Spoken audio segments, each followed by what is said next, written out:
안녕하세요. EBS 입시정보 김성희 진심 25번째 시간입니다. 지난 시간 이제 교과전형과 종합전형에 이어서 이제 오늘부터 논술전형에 대해서도 한번 살펴보도록 하겠습니다. 논술전형 모집 인원 변화입니다. 실제로 이 그룹에 해당되는 대학들의 2024 대입, 2025, 26 대입 그리고 27 대입의 전체 모집 인원입니다. 대략적으로 4,500명 전후가 되죠. 그리고 이 대학 그룹에서 실제로 지원 건수예요. 보이시나요? 27만 건에서 지금 벌써 30만 건까지 왔습니다. 평균적인 경쟁률이 무려 60대 1을 넘어서는 그런 그룹이거든요. 사실 논술형 같은 경우에는 실제로 학생들이 선호도가 높은 대학이면 대학일수록 경쟁률이 좀 높아지는 경향을 보이는데 저는 세 가지 측면에서 한번 살펴보려고 합니다. 첫 번째, 이 대학들의 모집 인원입니다. 색깔도 여기 보시는 것처럼 2024부터 2025, 2026까지의 색깔을 같은 계열로 제가 이어갈 거거든요. 그래서 24 대입, 25 대입, 26 대입까지입니다. 급하게 제가 이어서 말씀드렸지만 실제로 그 학생 수의 어떤 모집 인원의 변화가 큰 대학은 그리 많지 않죠. 건국대 같은 경우 24, 25, 26으로 논술 전형의 지원 모집 인원 자체가 좀 줄어든 걸 확인할 수가 있고요. 실제로 중요한 건 여러분들이 치르는 2027 대입이죠. 2027 대입에서는 실제로 인원이 어떻게 되느냐 또 덮어 썼습니다. 비슷하죠, 그렇죠? 비슷한데 뭔가 좀 큰 변화가 있거나 새로 생긴 전형 이런 것들을 이런 표를 통해서 확인시켜 드리고 싶은 겁니다. 예를 들어서 이 중앙대 같은 경우는 올해 창의형 논술이라는 이름으로 새로운 전형을 신설을 했는데요. 실제로 86명밖에 선발하지 않지만 무, 그리고 재, 그리고 전이라는 표현 썼죠. 수능 최저가 없습니다. 무, 그리고 재학생과 N수생 중에 재학생만 지원할 수 있고요. 그리고 수능 전에 실시하는 전형입니다. 이렇게 새로운 전형이 생겼다는 거 확인해 볼 수가 있습니다. 자, 그러면 모집 인원 다음에 우리가 살펴볼 수 있는 게 뭐냐면요. 여기 보이는 것처럼 지원 인원에 대한 이야기입니다. 지원 인원 한번 차례대로 한번 살펴보겠습니다. 24 대입부터 시작해서 24 대입, 이 대학 그룹에서 지원자의 평균 건수가 이 정도가 되네요. 굉장히 많습니다. 한 대학당 평균 10,000건이 아니라 2만 건에 가까운 수준으로 대학 지원자, 학생 지원 건수가 있고 대학마다 편차가 좀 있긴 한데요. 제가 보여드리고 싶은 건 뭐냐면요. 방금 보여드린 건 24 대입입니다. 그리고 지금 이제 25 대입이죠. 24 대입에서 25 대입으로 바뀌어도 그렇게 큰 변화가 보이지 않죠. 겹쳐집니다. 26 대입은 또 어떨까요? 역시나 비슷하게 겹쳐지는 모습들이 보입니다. 선호대학교의 지원자 숫자는 정해져 있다는 거예요.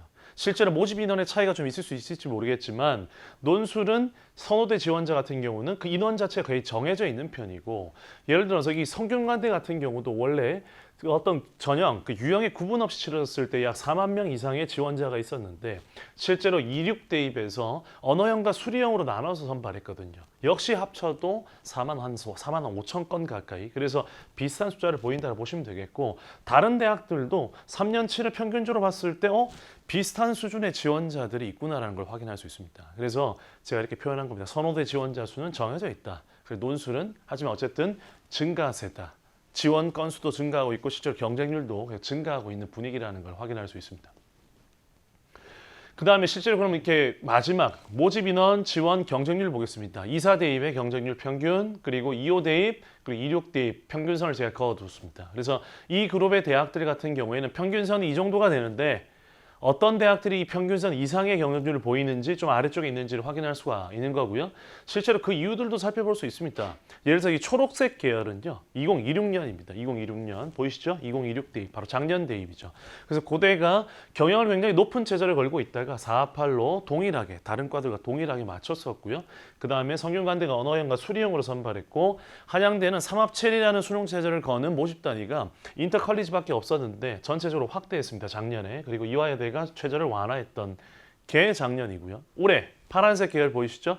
연세대가 이제 과학을 폐지했다가 논술에 자연계열 과학을 부활을 했습니다. 그리고 성균관대가 이게 굉장히 중요한 포인트인데 실제로 최저를 탐구 1과 탐구 2를 별도의 영역으로 반영을 했었거든요. 수능 최저를. 근데 올해는 최저를 강화해서 탐구 두 과목의 평균으로 하게 됩니다. 대신에 약간의 좀 과학 탐구자에 대한 어떤 어드밴티지를 주고 있어요. 어떻게 하느냐?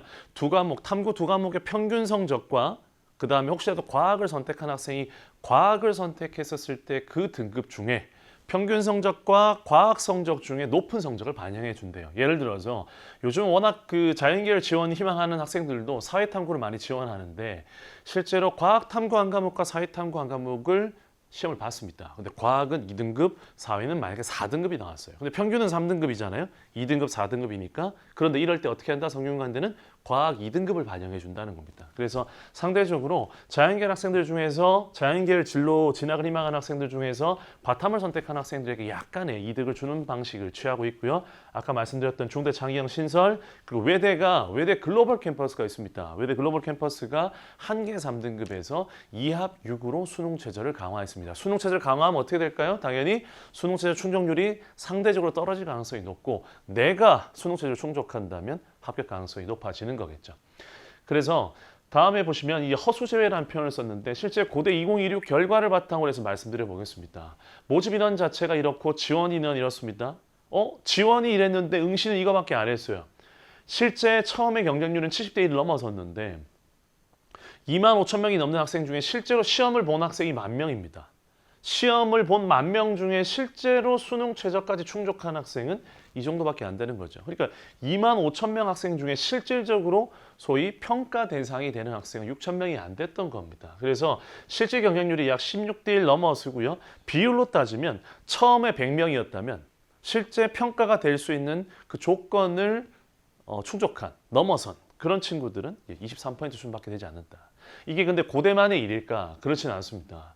중앙대 같은 경우는 한 페이지로 보여드릴게요. 지원자 37,000, 응시. 왜 이거밖에 응시하지 않을까? 수능 최저 어차피 충족 못했는데 내가 뭐하러 시험 보러 가? 라는 학생들도 많고요. 그리고 오히려 나는 이 정도 정시 성적, 좋은 성적 받았으니까 굳이 가지 않아도 되겠다. 이런 친구들도 있거든요. 그래서 이런 경우를 다 해보니 결과적으로는 이 정도 학생들만 절반이 안 되는 학생들이 시험을 보러 왔고 그리고 이 중에서도 역시나 최저를 통과한 학생이 했더니 역시나 절반 수준, 약간 넘어서는 수준이 되죠. 그래서 최초 경쟁률을 계열별로 응시 경쟁률 그리고 최저까지 통과한 실질 경쟁률까지 따지고 봤더니 실제 그 비율을 제가 계산해 보니까 이 비율 보이시죠?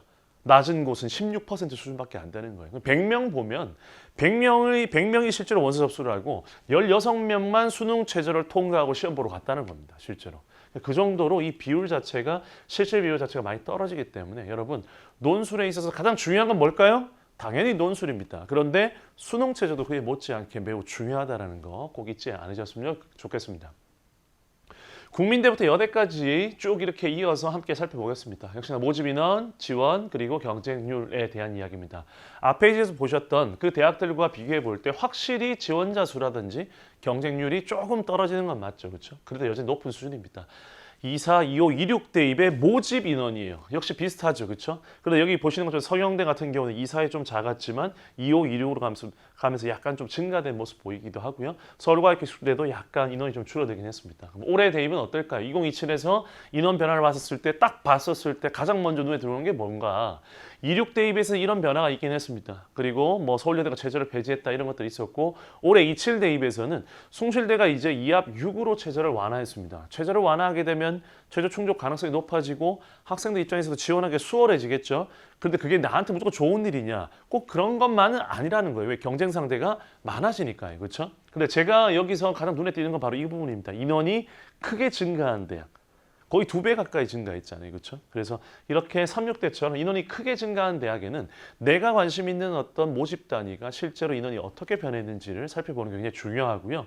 덕성여대 같은 경우는 글로벌 융합이라고 해서 그냥 쉽게 얘기해서 인문계열입니다. 인문계열 같은 경우는 제2외국어를 영어와 바꿔줍니다. 수능 체제에 있어서. 그래서 제2외국어를 또는 한문을 일부러 공부한다라기보다는 내가 이미 잘하는 친구라면 이 대학을 쓸 때 영어 대신 쓸 수 있다는 사실을 좀 기억하고 계셔도 좋겠죠. 그리고 동덕여대 같은 경우는 올해 기존의 전통적인 논술 흐름에서 바꿔서 이제 약수령 논술로 형태가 변화했습니다. 그래서 최저를 약간 강화했다라고 보시면 되겠습니다. 자, 그리고 이 지원 인원입니다. 지원 건수를 한번 보겠습니다. 24 대입부터 시작해서 25 대입 그리고 26 대입까지 보시면 26 대입에 이제 국민대가 처음 나오죠. 그렇죠? 작년에 처음 신설했을 때 솔직히 좀 부끄러운 얘기일지 모르겠지만 저는 정말로 그 아무리 그렇게 많이 써도 100대 1은 넘기지 못할 거라 생각했습니다. 왜냐하면 100대 1이 넘으려면 2만 명 이상 지원했어야 되는 거거든요. 그런데 2만 명이 뭡니까? 3만 명이 지원했죠, 실제로. 근데 저는 왜 2만 명이란 얘기를 그렇게 좀 강하게 사실 주변 사람들과 얘기할 때 했었냐면 국민대를 비롯한 이 주변의 대학 중에요. 15,000선 보이시죠? 2만 선을 넘어선 대학이 한 대학도 없었습니다. 사실 숙명여대도 그렇고 예를 들어 동국대 쉽지가 않거든요. 2만 건 넘어서는 것 자체가. 그런데 정말로 많은 학생들이 국민대 지원한 거죠. 그 이유는 뭐냐? 국민대 역시 약수령, 교과형 약수령 논술로 시작했기 때문에 학생들에게 논술에 대한 어떤 부담을 좀 덜어둔 상태에서 시작한 최선호 대학이기 때문에 그렇습니다. 그래서 모집 인원 이런 변화가 있었고 작년에 이제 국민대가 논술 블랙홀이었다라고 저는 보입니다. 자, 그다음에 논술의 경쟁률 변화는 또 어떻게 되느냐? 역시나 마찬가지로 2사 대입부터 시작해서 2호 그다음에 2륙 대입까지 가보겠습니다. 2호, 2륙 대입까지. 그렇죠? 그래서 경쟁률 자체가 2사 대입, 2호 대입, 2륙 대입 아무래도 첫 번째 그룹 최선호 대학 그룹에 비하면 경쟁률이 좀 낮기는 하지만 여전히 높죠. 30대 1, 40대 1. 쉬운 경쟁률은 아닙니다. 그렇죠? 그리고 2025년에 상명대 신설한 부분이 있었고 그다음에 역시나 마찬가지로 모집 인원, 지원자, 경쟁률, 기복이 그리 크진 않습니다. 국민대가 거의 정점을 찍었다라는 것 예외로 두고요. 그리고 올해 같은 경우에는 방금도 보여드렸던 것처럼 숭실대 그리고 삼육대, 덕성대, 동덕여대 어떤 변화된 부분이라든지 주요한 사항들 자신에게 관련된다면 꼭 체크해 보셨으면 좋겠습니다. 자, 경인 지역도 전체로 살펴보겠습니다. 더 빨리 볼 수 있겠죠? 자, 모집 인원이고요. 올해 27에 있어서 모집 인원입니다. 역시 그렇게 큰 변화는 없지만 경기대 같은 경우는 약간 좀 변화가 있죠. 그렇죠? 그래서 2사에서 25, 26 이렇게 비슷한 수준으로 가다가 27에 좀 변화가 있는 대학들 살펴보실 필요가 있고 특히 이게 인원 감소되는 대학들이 보입니다. 강남대도 그렇고요. 그다음에 공학대, 그다음에 한신대 같은 경우는 인원이 좀 이렇게 줄었다라는 거. 사실 모집 인원 자체가 원래 크지 않기 때문에 원래 크지 않은 모집 단위에서 50명, 80명 이런 숫자는 그렇게 작은 비율은 아니잖아요. 그렇죠? 그렇기 때문에 이런 대학들도 지원을 희망한다면 살펴보실 필요가 있습니다. 그리고 역시 지원 인원입니다. 지원 인원이 가장 많은 대학은 사실 단연 가천대고요. 가천대 2사, 2호, 26 대입 4만 건을 넘어서고 있습니다. 굉장히 많은 학생들이 지원하고 있고 실제로 이 평균선, 이 대학 같은 경우는 이 그룹의 대학에서는 사실 각 지역에서 학생들이 선호하는 대학들이 있습니다. 예를 들어서 가천대 같은 경우는 뭐 성남 지역뿐만 아니라 정말 전국 각지에서 가장 많은 학생들이 쓰는 대학이고요. 가톨릭대 같은 경우도 부천이 있긴 하지만 사실 의대가 있는 서울 지역 학생들도 많이 쓰죠. 그렇죠? 그다음에 경기대라든지 아주대 같은 경우 수원대도 역시 마찬가지입니다. 그래서 큰 도시가 있는 대학들 같은 경우는 이렇게 기본적으로 지원자가 좀 많다라고 생각하시면 되겠고 마지막 부분에 인하대 역시 지원자가 꽤 많은 편입니다.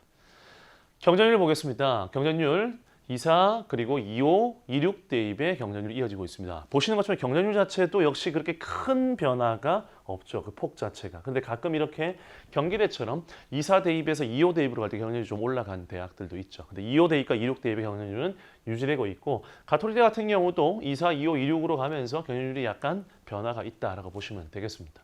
그래서 올해 같은 경우에는 가천대가 한의대와 약대 선발을 시작하고 있고 그 다음에 여기 보시는 것처럼 가톨릭대 그리고 단국대 그리고 인하대까지 교과를 축소하고 있다는 겁니다. 이거는요. 이 대학들뿐만 아니라 논술 전형을 실시하는 전체 대학의 그 흐름입니다. 교과의 비율, 그러니까 논술을 제외한 나머지 비율을 줄이고 논술의 비율을 높여가는 그런 흐름을 갖고 있기 때문에 논술은 당연히 논술 전형에서는 논술이 가장 중요하죠. 그렇죠? 그런 흐름을 이어가고 있는 것이라고 보시면 되겠습니다. 자, 수시학점판 논술 전형 첫 번째 시간이었습니다. 논술 경쟁률. 여러분이 쓰고 싶은 대학들 경쟁률 다 확인하셨죠, 그렇죠? 그런데 학과별로 살펴보면 또 경쟁률이 다르기도 하고요. 결국 내가 수능 최저학력 기준을 충족할 수 있다. 그러면 얼마든지 그 높은 경쟁률도 때려 부수고 내가 합격할 수 있다는 사실. 끝까지 노력하셔서 꼭 합격의 기회를 잡으셨으면 좋겠습니다. EBS 입시정보 김석희 진심 25번째 시간 여기까지 하겠습니다. 감사합니다.